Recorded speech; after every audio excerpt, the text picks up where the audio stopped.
Blake Griffin was unavailable and Oklahoma fell again. Hey, how are you, folks? Jason Horowitz. Glad to be with you on the Sports Update presented by Toyota. Sooners head coach Jeff Capel and the medical staff made the decision Monday night to keep their Player of the Year candidate out of the game against Kansas. Still some symptoms from his concussion that he suffered Saturday night. But now without him, the Sooners' loss total has gone from 1 to 3 in just 3 days. The Jayhawks went into Norman and snapped OU's 19-game home winning streak, and in the process, gained sole possession of first place in the Big 12.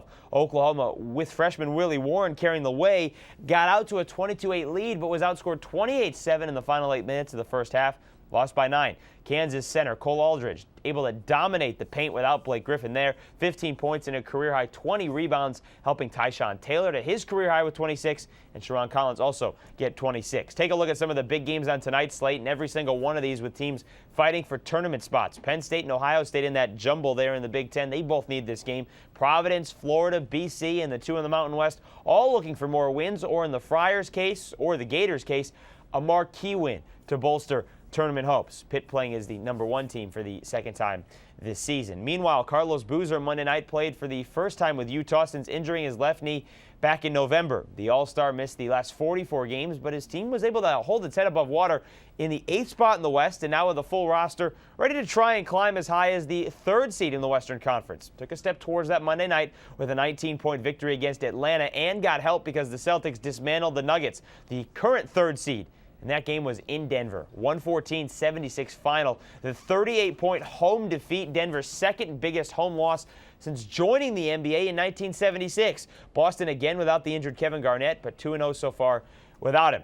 The Colts are expected to be without Marvin Harrison from this point forward. The AP reporting Monday that agent Tom Condon said the team agreed to release the wideout today or tomorrow after the two sides had differing opinions on contract renegotiations. But here's a little twist. Owner Jim Irsay told the Indianapolis Star that he and Harrison are talking and, quote, "I'm not going to start talking like he's not here because nothing has been determined officially."